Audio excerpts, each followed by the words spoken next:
এর কাছে আন্তরিকভাবে ক্ষমা চাচ্ছি।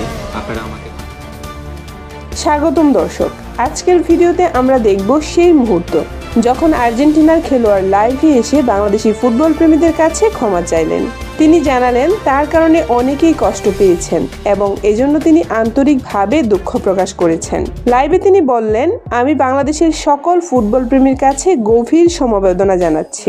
আমি আশা করি ভবিষ্যতে আপনারা ভালো কিছু দেখতে পাবেন।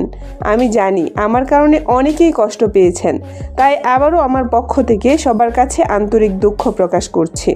তিনি আরও যোগ করলেন, সবচেয়ে গুরুত্বপূর্ণ হলো আমি একজন আর্জেন্টিনার বড় ফ্যান। বাংলাদেশে প্রথমবার খেলতে এসে আমার প্রথম দায়িত্ব হলো দেশের ফুটবলকে গর্বিত করা। আমি প্রতিশ্রুতি দিচ্ছি ভবিষ্যতে আমি একজন পেশাদার ফুটবল খেলোয়াড় হিসেবে খেলে আরও ভালো পারফরম্যান্স দেখাবো। বাংলাদেশি খেলোয়াড় ও দর্শকরা তার এই আন্তরিক ক্ষমা প্রার্থনায় ইতিবাচক সাড়া দিয়েছেন।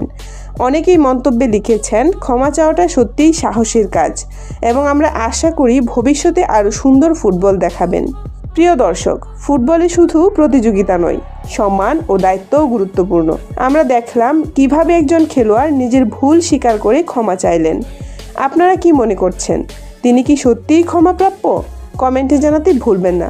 ভিডিওটি ভালো লাগলে লাইক ও সাবস্ক্রাইব করুন, যেন আমরা আরও সত্য ঘটিত ফুটবল আপডেট নিয়ে আসতে পারি।